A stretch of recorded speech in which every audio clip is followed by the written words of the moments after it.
Hey, what's going on, guys? I am Jake from TodaysiPhone.com, and I'm disappointed. As you all probably know, Apple held its Let's Talk iPhone event yesterday, and they announced some sort of new devices, so let's talk about it. Now, I don't have to tell you guys about the insane amount of hype surrounding this event. People have been talking about the next-gen iPhone literally since the iPhone 4 came out.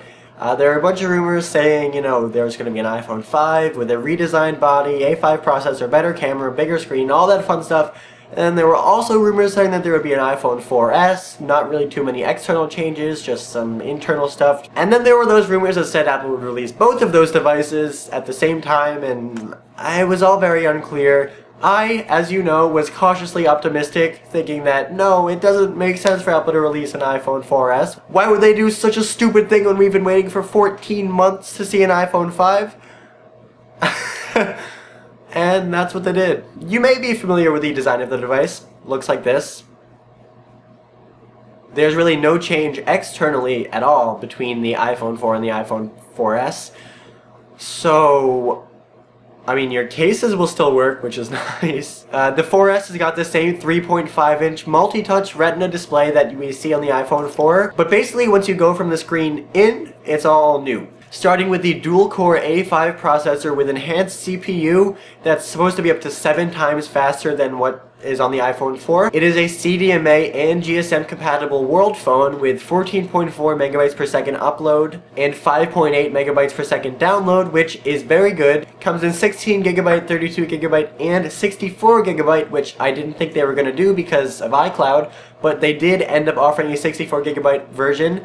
It'll start at $199 for the 16 gig, go to $299 for the 32 gig, and $399 for the 64 gig on contract, which is pretty high, but they are also selling the white or black 8GB iPhone 4 for just $99, and the iPhone 3G, which I thought was going to disappear, is actually still available for free on a 2-year contract. Another one of the major things Apple upgraded was the camera. It now boasts 8 megapixels, but they also did a bunch of other stuff with the aperture and the lens. So the camera now has faster shutter times and works better in low light conditions and better white balance. And as far as video is concerned, the iPhone 4S can record 1080p HD video. It's got an image stabilization utilizing the A5 processor with the gyroscope. All in all, the camera is definitely one of the best, if not the best change between the 4 and the 4S. And to top it all off, Apple fixed the antenna system and improved the battery, so now you get up to 8 hours of 3G talk time. Oh, and it's available on Sprint, which is awesome. Moving on to iPods, Apple announced a sort of kind of new iPod Nano and a sort of kind of new iPod Touch. No big changes here. Basically, the iPod Touch stays exactly the same. It gets a little bit of a price drop and it comes in white. The iPod Nano also basically stays the same. It now comes in a couple more colors. It's a couple UI changes, and it also drops in price a little bit. Nothing remotely exciting there at all. It would have been nice to see some new revolutionary stuff in the iPod line, but honestly, Apple doesn't need to change that much. They dominate the portable MP3 player market, so this isn't too much of a shock. The one plus side to the iPod news is that Apple did not kill off the iPod Classic or the iPod Shuffle, as rumors suggested the company might.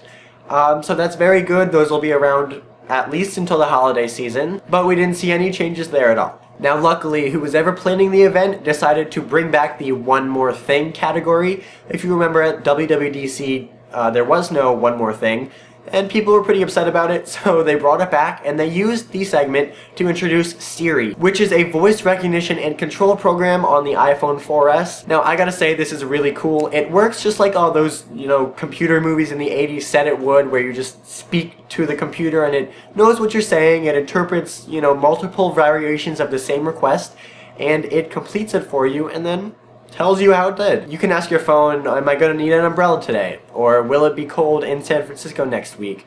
Or find restaurants around my town that serve good Italian food. And Siri will recognize your request and return, some useful information in an only slightly creepy computer voice. It's a shame that this is limited to the iPhone 4S, but I mean, there had to be some reason to upgrade. For the rest of the event, we might as well have been watching a rerun of WWDC. They just ran over iCloud and iOS 5 and basically everything that we could have read on the Apple website for months now. All in all, I find myself torn because as I'm listing the features and stuff that they announced, it doesn't really sound all that bad. In fact, some of it, like the camera and Siri, are actually pretty cool, but it's just so boring. All of the stuff Apple debuted was at the bottom of the totem pole where the rumor mill is concerned. You know, it was the stuff that was basically confirmed. Everybody expected to see this sort of stuff in the first 5 minutes of the presentation to get us hyped up for the really cool stuff that was to follow afterwards. But nothing followed afterwards. It's like we got all excited, blew out the birthday candles, and then there was no cake. It's like the doorbell rang and we got all excited and ran to open the door and there was nobody there. You know, we got the boring appetizer, but we got kicked out of the restaurant before the awesome entree. I just got a words with friends. I asked you guys on Twitter if you could describe the event in one word, what would it be? And here's some of the best responses. Disappointing, lackluster, disappointing, underwhelming, flat, awkward, sucks, subdued, what? So, there you have it. Also, did anybody else think it was weird that Tim Cook didn't announce the new iPhone?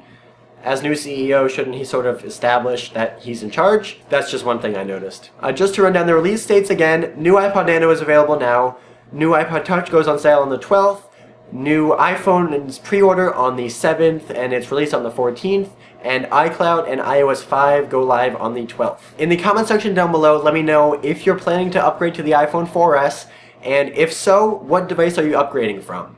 I have a feeling that people on the 3G or the 3GS will be much more inclined to upgrade than people on the 4, but I want to hear what you guys have to say. Okay, well that's the main stuff from the October 4th event. If you guys want to check out our full coverage on everything that was announced yesterday, you can head down to the description below. I'll put the links to all of our write-ups and reviews and all that fun stuff. And if you want to let me know how you feel about the iPhone 4S and the new iPod Touches and whatever else, definitely feel free to do so on my Twitter at twitter.com/tipjake. I try to respond to everybody that tweets me, although with the iPhone event it's been kind of crazy, but definitely follow me on Twitter and we'll talk about stuff. And don't forget, for more news, views, and reviews, definitely head over to todaysiphone.com. Also, what do you guys think of the desk background area? I kind of like it. I think I may move my cards and poster over here instead. Feedback would be much appreciated.